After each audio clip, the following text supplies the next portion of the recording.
Hello friends. इस video में हम बर्ट्रैंड रसल की लिखी गई ऐसे ऑन बीइंग मॉडर्न माइंडेड का आखिरी हिस्सा देखेंगे। पहला हिस्सा चैनल पर मौजूद है और लिंक सब्सक्रिप्शन में दी गई है।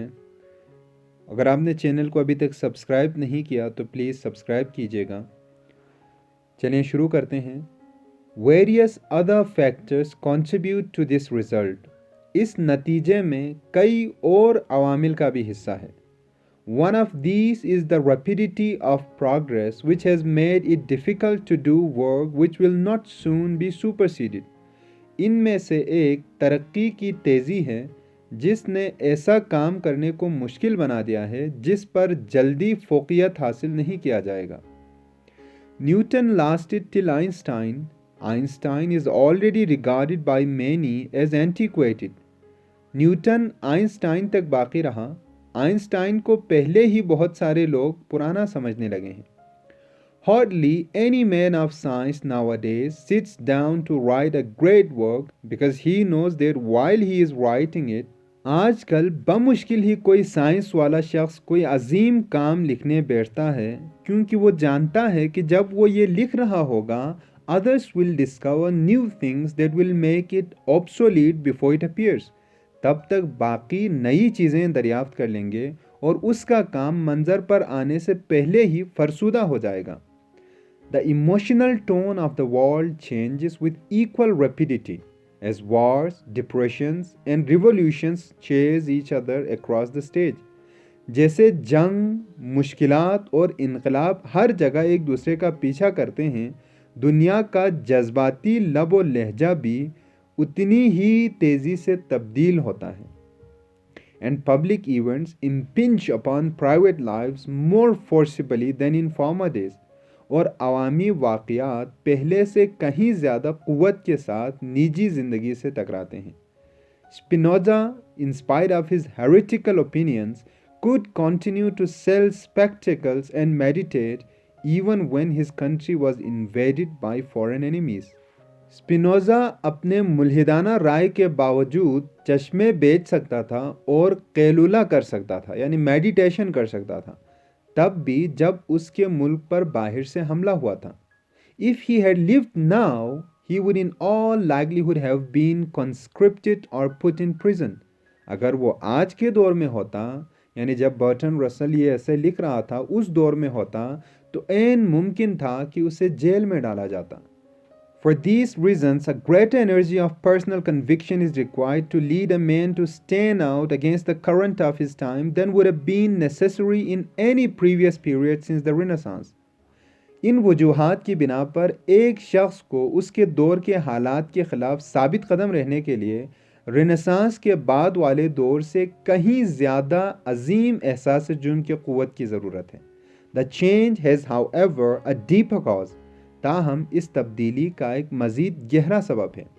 In former days man wish to serve God. पुराने वक्तों में लोग खुदा की खिदमत करना चाहते थे। When Milton wanted to exercise that one talent which is death to hide, he felt that his soul was bent to serve there with my maker. जब मिल्टन इस बात की मशक करना चाहता था कि वो एक सलाहियत जिसका छुपाना मौत है, उसे महसूस हुआ कि उसका रूह अपने खालिक की खिदमत पर तुला हुआ था। यहाँ पर जॉन मिल्टन की लिखी गई एक सोनेट 19 का तज़किरा है। उस सोनेट की तीसरी लाइन में मिल्टन कहता है कि and that one talent which is death to hide, और आगे कहता है कि lodged with me useless though my soul more bent to serve there with my maker. Milton in lines में बाइबल में मौजूद एक कहानी की तरफ इशारा कर रहा है। उस ज़माने में टैलेंट पैसे की एक यूनिट को कहा जाता था, जैसे आज हम रुपया, डॉलर और पाउंड कहते हैं। वो कहानी कुछ यूँ है कि एक मालिक अपने 3 मुलाजमों को कुछ टैलेंट देता है जब वो किसी दौरे पर जा रहा होता है, यानी कुछ पैसे देता है। उनमें से 2 मुलाजमीन उस पैसे को काम में लाते हैं, जबकि एक मुलाजिम उसे दफना देता है। मालिक जब लौटता है तो पैसों के बारे में उनसे दरियाफ्त करता है। 2 मुलाजमों ने उस पैसे से फ़ायदा लिया था और उस पैसे को बढ़ाया था, जबकि तीसरे ने उसे दफना कर वक्त बर्बाद किया था।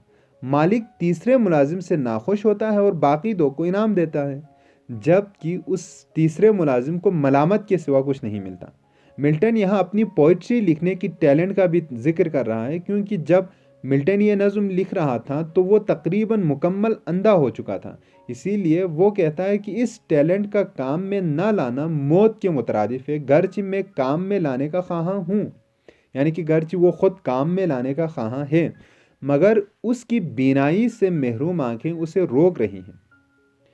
Every religiously minded artist was convinced that God's aesthetic judgments coincided with his own.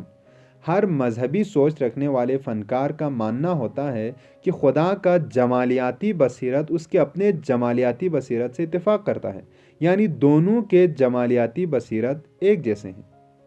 He had therefore arisen independent of popular applause for doing what he considered his best, even if his style was out of fashion. इसलिए उसके पास वो करने के लिए जो उसे अपने लिए सबसे बेहतर लगता था एक वजह थी, जो मशहूर उमूमी पसंद से आज़ाद थी, तब भी जब उसका अंदाज़ पुराना होता था। यानी जो मजहबी सोच रखने वाले फ़नकार होते थे वो ज़माने के ट्रेंड की परवाह नहीं किया करते थे।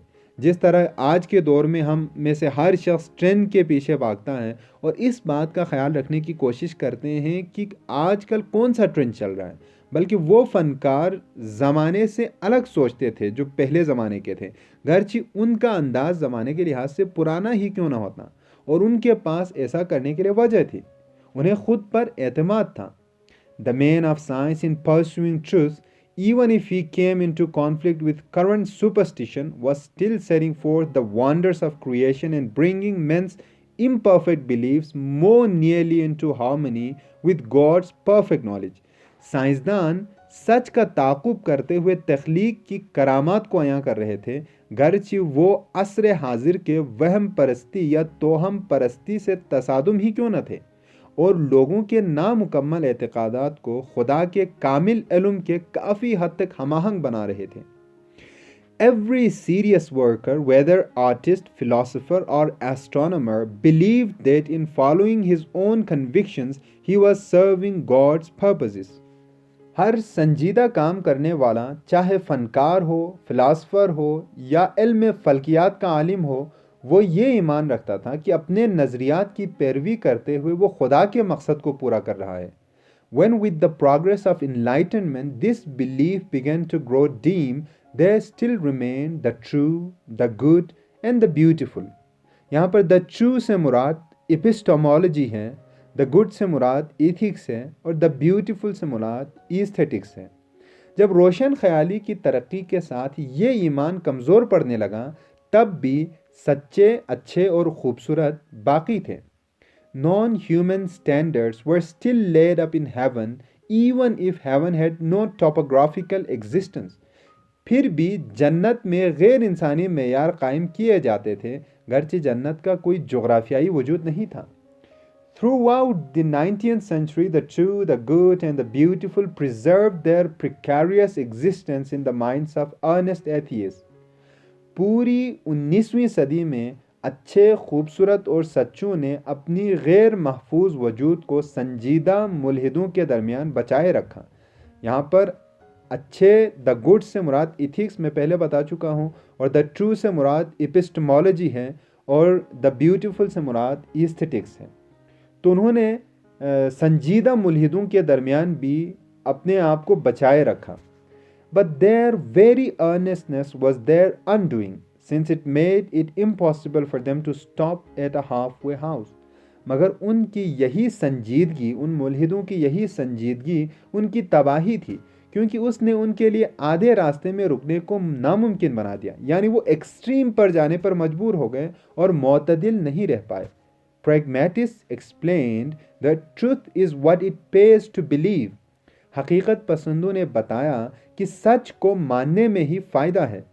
Historians of morals reduce the good to a matter of tribal custom. अखलाक के तारीख़ दानों ने अखलाकियात को रसूम तक महदूद किया।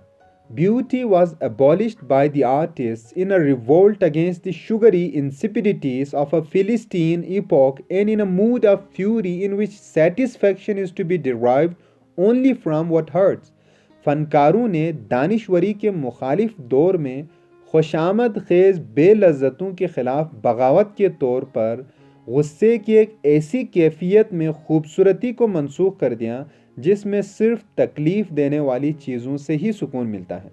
And so the world was swept clear not only of God as a person, but of God's essence as an ideal to which man owed an ideal allegiance. और इस तरह दुनिया से खुदा का न सिर्फ बतौर शख्स बल्कि खुदा की ज़ात का बतौर कामिल वजूद सफाया हो गया, जिसका इंसान एक मिसाली ताबेदारी के लिए मकरूज़ था। While the individual, as a result of a crude and uncritical interpretation of sound doctrines, was left without any inner defense against social pressure, जबकि अच्छे नज़रियात की गैर नाक़िदाना तशरीह के नतीजे में फ़र्द को मुआशरती दबाव के बरखिलाफ़ बिना किसी अंदरूनी दिफा के छोड़ा गया। All movements go too far. And this is certainly true of the movement towards subjectivity, which began with Luther and Descartes as an assertion of the individual and has culminated by an inherent logic in his complete subjection. Rene Descartes एक French philosopher, रियाजीदान और साइंसदान था। तमाम तहरीकें काफ़ी दूर तक जाती हैं। ये बात ख़ास कर दाखिलियत की तहरीक पर सादिर आती है, जो रेने डेकार्ट और लूथर से इनफरादियत के दावे के तौर पर शुरू हुई थी और अपने मुकम्मल तसल्लुत में मोरूसी या खल्की असबाब की वजह से उरूज पर पहुंची हैं। सब्जेक्टिविटी का मतलब है अपने ख्याल, राय, अकीदा वगैरह के हिसाब से किसी भी चीज़ को जांचना या उस पर राय देना या फैसला करना। The subjectivity of truth is a hasty doctrine not validly deducible from the premises which have been thought to imply it. सच्चाई की दाखिली कैफियत एक जल्दबाज अकीदा या नज़रिया है जिसे उन बुनियादों पर सही तौर पर अखज़ नहीं किया जा सकता जिनके बारे में ख्याल था कि वो उसकी दलालत करते हैं। And the habits of centuries have made many things seem dependent upon theological belief which in fact are not so. और सदियों के आदात ने कुछ चीज़ों को ऐसा जाहिर किया है कि लगता है वो मजहबी एतक़ादात पर मुनहसर हैं, मगर दर हकीकत ऐसा नहीं है। Men lived with one kind of illusion and when they lost it, they fell into another. लोग एक किस्म के फ़रेब के साथ जीते थे और जब वो फ़रेब ख़त्म हो गया तो वो किसी और फ़रेब में पड़ गए। But it is not by old error that new error can be combated. मगर ये पुरानी गलती के ज़रिए से नहीं है कि नई गलती से लड़ा जा सकता है। Detachment and objectivity both in thought and in feeling have been historically but not logically associated with certain traditional beliefs. ख़यालात और एहसासात में अलहदगी और मकसदियत या खारिजियत तारीख़ी तौर पर न कि मंतिकी तौर पर बाज़ रिवायती एतक़ादात से मुंसलिक रही है। To preserve them without these beliefs is both possible and important. इन एतक़ादात के बग़ैर उन ख़यालात और एहसासात को बचाना मुमकिन भी है और अहम भी। A certain degree of isolation, both in space and time, is essential to generate the independence required for the most important work. इस सबसे अहम काम के लिए मतलूबा आज़ादी को पैदा करने के लिए वक्त और खला दोनों में मखसूस दर्जे की खलवत ज़रूरी है। There must be something which is felt to be of more importance than the admiration of the contemporary crowd. कुछ तो ज़रूर होना चाहिए जो असर हाजिर के हुजूम की पसंद से ज़्यादा अहम महसूस हो। We are suffering not from the decay of theological beliefs but from the loss of solitude. हम मजहबी एतक़ादात के ज़वाल का नहीं बल्कि खलवत के नुकसान का तकलीफ़ बर्दाश्त कर रहे हैं। तो यहीं पर यह ऐसे ख़त्म होता है। उम्मीद है कि आप ऐसे समझ चुके होंगे। अगर आपके जहन में कोई सवाल है तो आप कमेंट्स में ज़रूर पूछिएगा। मज़ीद वीडियोस के लिए चैनल देखते रहिए। Thank you very much.